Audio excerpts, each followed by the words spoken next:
उज्जैन के योग माया माता मंदिर के समीप एक दर्दनाक हादसा हुआ, जहां नगर निगम की कचरा गाड़ी के हाइड्रोलिक मशीन में दबने से ड्राइवर की मौत हो गई। मृतक का नाम संतोष बताया जा रहा है, जो आउटसोर्स कर्मचारी था। परिजनों ने बताया कि संतोष सुबह रोज की तरह अपने काम के लिए घर से निकला था और वह गाड़ी स्टार्ट कर रामघाट की ओर काम के लिए जा रहा था। तभी गाड़ी में से कुछ आवाज आई, जिसको देखने के लिए संतोष नीचे उतरा और वह गाड़ी स्टार्ट करने के बाद हाइड्रोलिक चेक कर रहा था। तभी हाइड्रोलिक के नीचे दबने से उसकी मौत हो गई। घटना की जानकारी लगते ही आसपास के क्षेत्र के लोग उसे अस्पताल लेकर पहुंचे, जहां जिला अस्पताल में पोस्टमार्टम किया जा रहा है। घटना के बाद परिवार के लोगों ने सहायता की मांग की है। परिवार के लोगों का कहना है कि संतोष के बच्चे छोटे हैं और वह किसी भी तरह का हिंसक प्रदर्शन नहीं करना चाहते। उन्होंने मृतक के परिवार को मुआवजा देने की मांग की है। मामले में खाराकुआ थाना पुलिस जांच कर रही है। अच्छा, गाड़ी जैसे हमेशा शाम को घर ही रख लेते थे। आउटसोर्स कर्मचारी हैं कच्चे में, ठेकेदारी में। तो सुबह के टाइम जब रामघाट पर ड्यूटी करने जा रहे थे तो स्टार्ट करी गाड़ी। फेलोडी है तो ऊंची उठाई उसने, कचरा वचरा फंस जाता है तो साफ कर रहा था वो, तो पीछे गिर गई वो, तो गर्दन दब गई उसमें उसकी, वो शांत हो गया। हमें यहाँ लेके आए। अब हमारा ये कहना है कि तो उस बच्चे को सहायता मिल जाए। फालतू हम हंगामा नहीं करना चाहते हैं, रोड रोको ना ये करो, लेकिन विधिवत रूप से उसको जो भी सहायता मिले, बच्चे छोटे हैं और उसको सहायता मिल जाए। मौके पर जब वो डीजल डलवा के बाढ़ में गया तो ऐसी खबर आई कि तुम्हारे ड्राइवर के साथ हादसा हो गया है। फिर मौके पर जाके पता चला कि उसकी डेथ हो गई है। किसी कारण वो लिफ्ट या किसी कारण उसकी डेथ हो गई। वो मैं दिखवा रहा हूँ ऑफिस में, उसका नाम चढ़ा है क्या है, पूरी डिटेल निकलवा रहा हूँ। सैलरी तो जो है उसकी लगभग वही है जो। महाशिवरात्रि से प्रारंभ हो रहा है विक्रम उत्सव के अंतर्गत उज्जैन में विभिन्न कार्यक्रम आयोजित किए जाएंगे। यह आयोजन 26 फरवरी से 30 जून 2025 तक चलेगा। इस दौरान महाकाल लोक में आवागमन और दर्शन की सुगम व्यवस्था के लिए 6 द्वार विकसित किए जा रहे हैं। इसके अलावा प्रदेश भर में महाशिवरात्रि मेलों से शुभारंभ किया जाएगा। विक्रम उत्सव में शिक्षा, संस्कृति, विज्ञान पर आधारित विभिन्न कार्यक्रम आयोजित किए जाएंगे। इसमें आदि अनादि पर्व, आर्ष भारत प्रदर्शनी, शोध संगोष्ठी, वैचारिक समागम, उज्जैनी नाट्य एवं नृत्य समारोह, लोक रंजन, जनजातीय संस्कृति पर केंद्रित नाट्य रंग, अंतर्राष्ट्रीय इतिहास समागम, पौराणिक फिल्मों का महोत्सव, विक्रम नाट्य समारोह, वेदांताक्षरी, अखिल भारतीय कवि सम्मेलन, राष्ट्रीय विज्ञान समागम, सूर्योपासना प्रकाशनों का लोकार्पण, अलंकरण समारोह, सम्राट विक्रमादित्य राष्ट्रीय सम्मान एवं मध्य प्रदेश स्तर के 3 सम्राट विक्रमादित्य शिखर सम्मान शामिल है। इस वर्ष भी उज्जैन में वाहन मेला लगेगा, जो दूसरी बार है। पूर्व में लगे वाहन मेले में करोड़ों का व्यापार हुआ था। इस बार भी बड़ी संख्या में 4 पहिया वाहन बिकने की उम्मीद है। वाहन मेले में वाहन खरीदने पर करीब 10% की छूट मिलती है, जिसके कारण लोग बड़ी संख्या में वाहन की खरीदी करते हैं। हर वर्ष जो है उसका विस्तार, विषय विस्तार, कार्यक्षेत्र विस्तार लगातार होता है। पिछली बार का जो विक्रमोत्सव साल 2024 का, वो ये हमको संतोष की बात है, खुशी की बात है कि उसको एशिया के सबसे लॉन्गेस्ट रिलीजियस फेस्टिवल के रूप में उसको अवार्ड किया गया। मैंने मुख्यमंत्री सम्मानित लोगों ने आगे किया और मुख्यमंत्री जी वहाँ जा नहीं पाए थे, केलकटा जाना था, तो उन लोगों ने फिर भोपाल ही आकर मैंने मुख्यमंत्री को सम्मानित किया। हम लोगों को आनंद कर इस बार और भी विस्तार दिया गया है और कोशिश ये होगी कि जो हमारा आने वाला सिंहस्थ है 2028 में होने वाला है। खासरोद थाने के सामने एक दर्दनाक सड़क हादसा हुआ, जिसमें एक अल्टो कार और स्कूटी की टक्कर में एक छात्र की मौत हो गई। मृतक छात्र का नाम दुर्गेश पांड्या है, बताया जा रहा है, जो इंपीरियल स्कूल का 11वीं कक्षा का छात्र था। बताया जा रहा है कि दुर्गेश पांड्या खासरोद में बैंक ऑफ इंडिया के पीछे रहता था। हादसे की जानकारी मिलते ही पुलिस ने मौके पर पहुंचकर जांच शुरू कर दी है। पुलिस ने बताया कि हादसा इतना जोरदार था कि छात्र की मौके पर ही मौत हो गई। इस हादसे से पूरे इलाके में शोक की लहर दौड़ गई। छात्र के परिजनों को इस दर्दनाक हादसे की जानकारी दे दी गई है। पुलिस ने बताया कि आगे की जांच के बाद ही हादसे के कारणों का पता चल पाएगा। पुलिस ने बताया कि हादसे के बाद अल्टो कार और स्कूटी दोनों ही वाहनों को कब्जे में ले लिया गया है। पुलिस ने बताया कि मामले की जांच की जा रही है और जल्द ही हादसे के कारणों का पता चल पाएगा।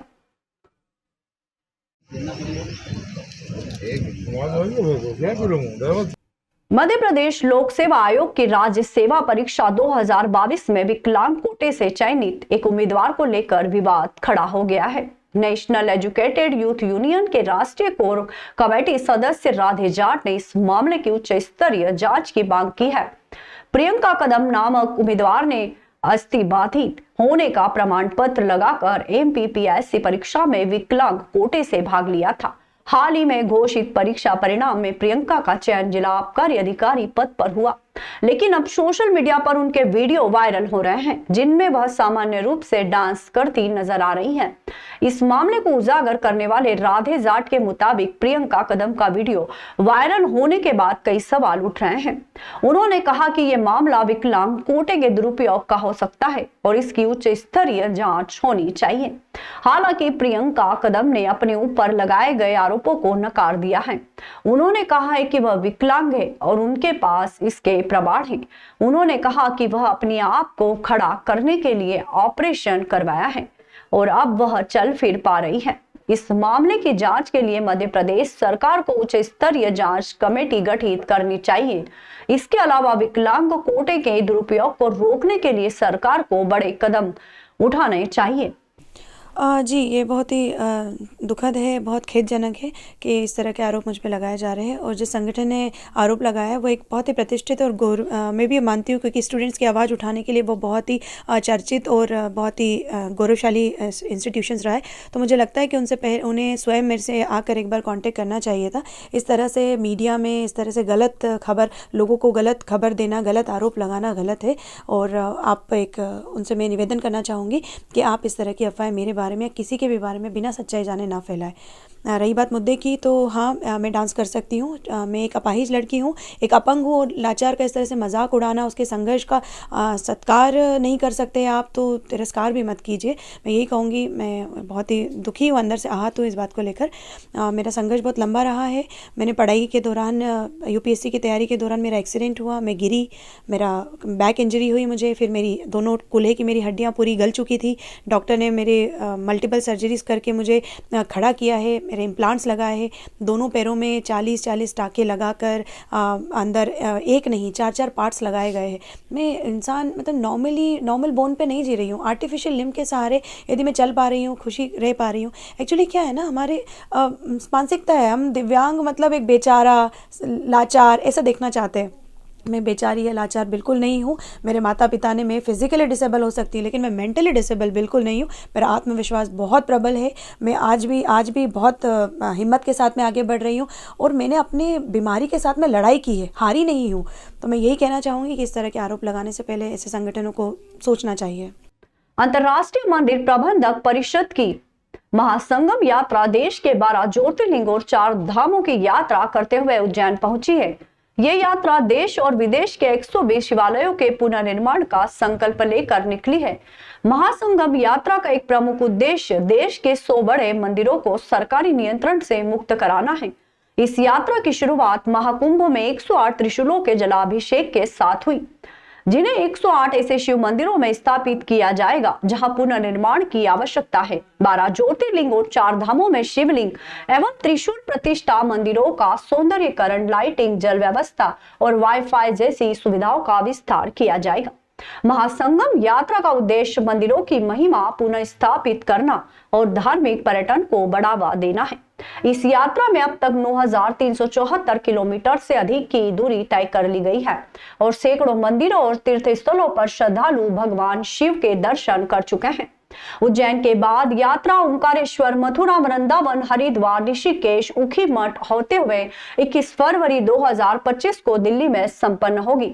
इस यात्रा के दौरान IMPC के कार्यकारी अध्यक्ष राजेश यादव ने बताया कि देश के कई बड़े मंदिरों और तीर्थ स्थलों पर सरकार का प्रशासनिक नियंत्रण है, जहां SDM और तहसीलदार व्यवस्था संभालते हैं।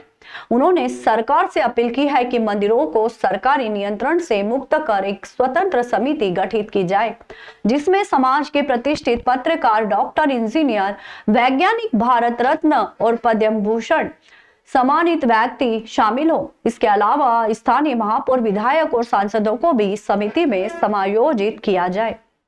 तत्पश्चात यह यात्रा 20 त्रिशूल लेकर के दिल्ली की तरफ रवाना होगी और दिल्ली में इसका बहुत बड़ा किसी बड़े स्टेडियम में जो है हम इसका समापन करेंगे। ऐसा है कि बड़े जो मंदिर हैं, जो बड़े तीर्थ हैं, उस पे सरकार का एसडीएम या तहसीलदार बैठते हैं और वो सरकार का, आप जाएंगे मंदिरों में तो 1100 की पर्ची कटेगी तो यहाँ से दर्शन होगा, 5100 की पर्ची कटेगी तो वहाँ से दर्शन होगा, और ऐसी अनेकों प्रकार की व्यवस्थाएं वो लगाते हैं।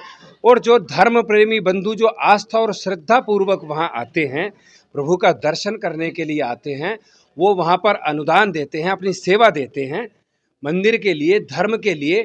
तो उसका सरकार कहाँ कर रही है और क्या कर रही है, मैं कोई मध्य प्रदेश की सरकार के लिए नहीं कह रहा हूँ, पूरे देश के प्रत्येक मंदिर में 100 बड़े तीर्थ हैं, ऐसे सभी का हमने ये एक अभियान लिया है। और मैंने ही नहीं लिया है तो अनेकों धार्मिक संगठन भी इस आवाज़ को उठा रहे हैं। और ऐसे 100 बड़े तीर्थ आप देखिए वक्फ बोर्ड के माध्यम से, आप बताइए कौन सी मस्जिद के अंदर जो है सरकार वहाँ पर आने वाले लोगों का जो वहाँ पर अपने धर्म के प्रति वो समर्पण करते हैं राशि का, वो समर्पण राशि कौन से सरकारी एसडीएम या तहसीलदार लेता है? कोई नहीं लेता है। लेकिन सभी हिंदू, और हम अमरनाथ की यात्रा पे जाएंगे तो रजिस्ट्रेशन फॉर्म भरवाए जाएंगे, और हज की यात्रा होगी तो अनुदान दिया जाएगा, सब्सिडी दी जाएगी, सुविधाएं दी जाएंगी। हम ये मांग करते हैं सरकार से, हिंदूवादी सरकार से, देशभक्त सरकार से, कि ये जो हमारे 100 मंदिर, 100 तीर्थ बड़े हैं, इनको सरकारी प्रभुत्व से समाप्त करके समाज चलाएगा। पत्रकार बंधु हों, समाज के प्रतिष्ठित व्यक्ति हों, बड़े बड़े डॉक्टर, इंजीनियर्स उस कमेटी में आए, साइंटिस्ट उस कमेटी में आए, भारत रत्न और पद्म विभूषण, पद्म भूषण जिनको मिला है, ऐसे गणमान्य लोग, स्थानीय महापौर, जनप्रतिनिधि, विधायक, सांसद और ऐसे लोग उस समिति में समायोजित हों। नर्मदा मालवा गंभीर लिंक परियोजना के तहत किसानों को सिंचाई के लिए पानी नहीं मिल पा रहा है, जिससे उज्जैन के लगभग 12 गांव के किसान परेशान हैं। किसानों ने उज्जैन सीएम कार्यालय में जाकर ज्ञापन दिया और अपनी समस्याएं बताई। कार्यालय से किसानों को जल्द ही नहर चालू कराने का आश्वासन दिया गया है। किसानों का कहना है कि लगभग 15 दिनों से उन्हें सिंचाई के लिए पानी नहीं मिल पा रहा है, जिससे उनकी फसलें खराब हो रही है। नर्मदा घाटी विकास प्राधिकरण द्वारा शुरू की गई नर्मदा मालवा गंभीर लिंक पर बिजली परियोजना के तहत किसानों को सिंचाई के लिए पानी उपलब्ध कराया गया है, लेकिन संबंधित कंपनी द्वारा सही से मेंटेनेंस नहीं करने के कारण किसानों को पानी नहीं मिल पा रहा है। किसानों ने अपनी समस्या का समाधान करने के लिए सीएम कार्यालय में ज्ञापन दिया और अपनी बात रखी। कार्यालय से किसानों को आश्वासन दिया गया है कि जल्द ही नहर चालू कराई जाएगी और किसानों को सिंचाई के लिए पानी उपलब्ध कराया जाएगा। इस मामले में किसानों का कहना है कि वे अपनी फसलों को बचाने के लिए हर संभव प्रयास कर रहे हैं, लेकिन पानी की कमी के कारण उनकी फसलें खराब हो रही हैं। उन्होंने सरकार से अनुरोध किया है कि वह जल्द ही नहर चालू कराए और किसानों को सिंचाई के लिए पानी उपलब्ध कराए। जो नर्मदा जी की पाइपलाइन है उससे हमारे क्षेत्र में जो पानी मिलता है, तो इसे 2-3 साल से तो कोई परेशानी नहीं आ रही थी, पर इस बार इतनी परेशानी आ रही है क्योंकि 3 साल का ऐसा पानी मिल रहा था, उस कारण किसानों ने उस हिसाब से ही पूरा प्याज वगैरह, लहसुन वगैरह कर रखी है। और अभी पाइपलाइन बिल्कुल बंद पड़ी है, सारे किसान परेशान है।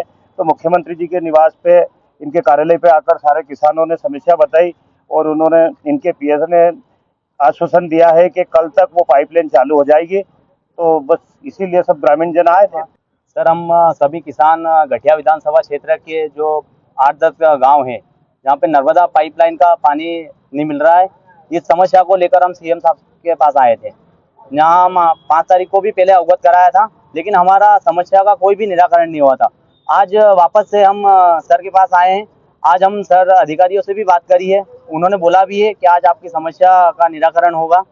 नर्मदा पाइपलाइन सर, ये मतलब 2 सालों से पर्याप्त पानी मिल रहा था, इससे अनेक किसान ने लहसुन प्याज की फसल लगाई है अब की बार नवंबर से लगाकर फरवरी माह तक कोई एक सप्ताह भी पानी नहीं चला है, जिससे किसान बहुत ही दुखी और चिंताजनक की बात है। महिदपुर तहसील के ग्राम नारायण खेड़ी में आयोजित 8 दिवसीय क्रिकेट टूर्नामेंट का समापन हुआ। इस टूर्नामेंट में अंचल की 20 टीमों ने शानदार मैच का प्रदर्शन किया। गौतम ट्रॉफी में मुख्य अतिथि समाज सेवी विजय सिंह गौतम ने शिरकत की और आयोजकों व टीम के सदस्यों ने उनका पुष्पमाला पहनाकर स्वागत किया। समाज सेवी विजय सिंह गौतम ने टीमों से परिचय किया और टॉस करवाकर मैच को शुरू करवाया। इसके बाद उन्होंने विजेता टीम को 11,000 रुपए और उप विजेता टीम को 5100 रुपए का नगद पुरस्कार दिया और जीत की बधाई दी। इस अवसर पर मुख्य अतिथि ने अपने विचार व्यक्त करते हुए कहा कि खेलों के माध्यम से युवाओं को एकजुट करने और उन्हें सकारात्मक दिशा में आगे बढ़ाने का अवसर मिलता है।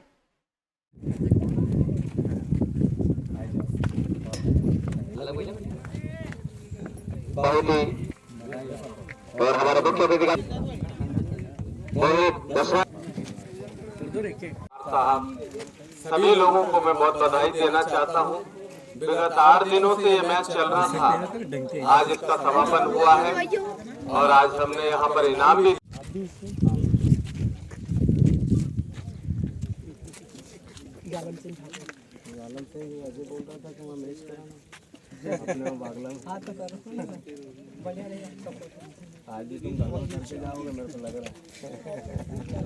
मेरी शुभकामनाएं। देखिए, ये नारायणखेड़ी गांव, यहाँ पर गौतम ट्रॉफी विगत 8 दिनों से चल रही थी। यहाँ के आसपास के दूरस्थ अंचलों की 20 टीमों ने भाग लिया।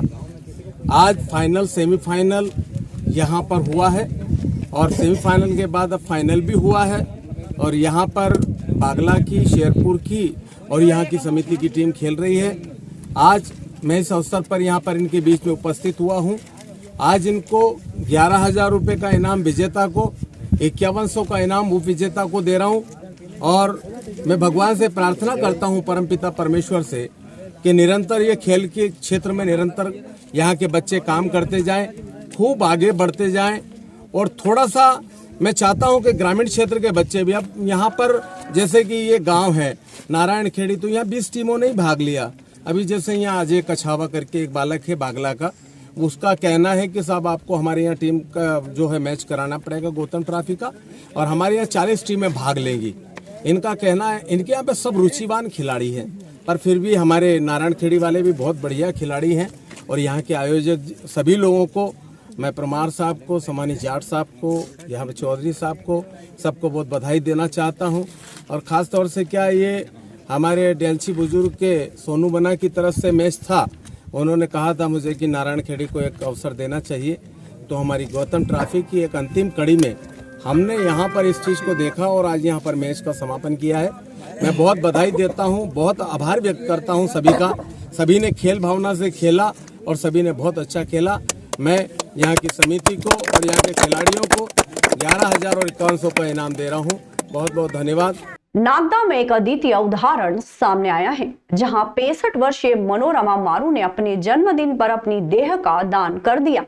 ये एक अनोखा और प्रेरणादायक कदम है जो समाज में एक नई सोच को बढ़ावा देता है। मनोरमा मारू का निधन 14 फरवरी को हो गया था, जो उनके जन्मदिन के दिन भी था। उन्होंने अपने जीवित रहते ही अपनी देह का दान करने की इच्छा जताई थी।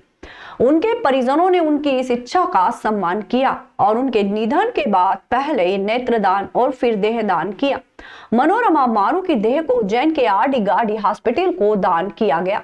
यह एक महत्वपूर्ण कदम है जो चिकित्सा, शिक्षा और अनुसंधान में मदद करेगा। इस अवसर पर मुख्यमंत्री डॉक्टर मोहन यादव ने देह दान और अंग दान करने वालों को राजकीय सम्मान और गार्ड ऑफ ऑनर के साथ अंतिम संस्कार करने की घोषणा की थी। चूंकि यह पहला मामला था, इसलिए सुबह के एसडीएम, तहसीलदार और सीएसपी ने पहुंचकर दिवंगत देहदानी मनोरमा मारू को पुष्पांजलि देकर श्रद्धांजलि अर्पित की। शहर का जैन सोशल ग्रुप नेत्रदान और अंगदान काफी समय से करवाता रहा है। संघ के ब्रजेश बोहरा और कमल नयन जैन ने बताया कि वे अब तक 30 से ज्यादा नेत्रदान और देहदान करवा चुके हैं, जिससे कई लोगों को नई जिंदगी मिली है।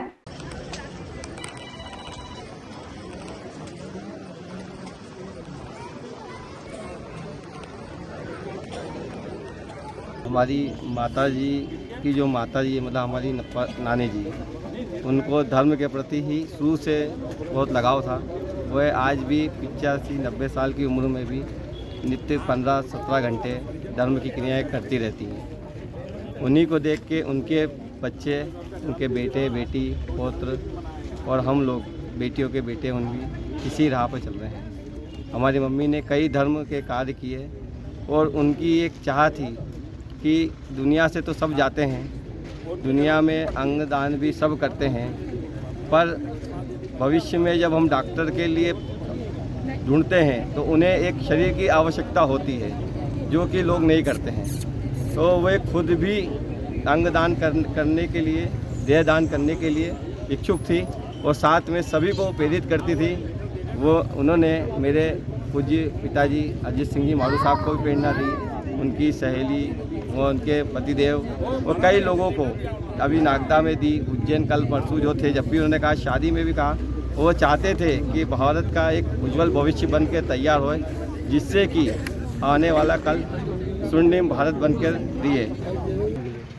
प्रेरणा तो क्या है कि जैसे नेत्रदान और देहदान काफ़ी सोशल वर्क है, उसी सोशल संस्था से जुड़े होने के कारण कभी से मनोरमा देवी जी मुझे बार बार कह रहे थे कि मुझे देहदान करना, मेरा फार्म भरा। अभी 3 दिन पूर्व ही मैं उनके निवास पर गया, उन्होंने फार्म लिया मुझसे और बेटे को बुलाकर और पतिदेव को बुलाकर इनके सामने उन्होंने बोला कि मैं देहदान करना चाहूँगी। तो एक और मेरी शर्त है कि नेत्रदान पूर्व में किया जाए, उसके बाद मेरा देहदान किया जाए, ताकि 2 लोगों को रोशनी, जीवन को रोशनी प्रदान हो सके। चीज़ है जिसका अभी तक कोई रिप्लेसमेंट नहीं है। हम जैन सोशल ग्रुप के माध्यम से, आदरणीय राजेश जी बोरा के माध्यम से, मेरे बड़े भाई श्री मनीष जी चपलोत के माध्यम से, अभी हमारे साथ राजा भैया भी जुड़े हैं जो सतत तत्पर रहते हैं। और कल रात में भी 1 बजे तक राजा भैया हमारे साथ में ही थे, जब तक नेत्रदान पूरा संपन्न नहीं हुआ। टीम बढ़ती जा रही है, लोगों में जागरूकता आ रही है। पहले जहां हमें लोगों को समझाने में बहुत समय लगता था, नकारात्मक ज़्यादा रिजल्ट थे, अभी में पॉजिटिविटी बढ़ी है। और मैं आपके माध्यम से सभी को बताना चाहता हूं कि गीता भवन न्यास बड़नगर के डॉक्टर JL ददरवाल एवं उनके टीम के माध्यम से हम यहाँ पर नागदा नगर में नेत्रदान करवा रहे हैं। एवं पिछले 6 माह से भी कम समय में हम लगभग 35 से अधिक नेत्रदान यहाँ संपन्न करवा चुके हैं, जिनसे लगभग 70 लोगों की रोशनी में ज़िंदगी आ चुकी है। और अब हम देहदान को लेकर भी कृत संकल्पित हैं। हाँ, आप तो जाओ।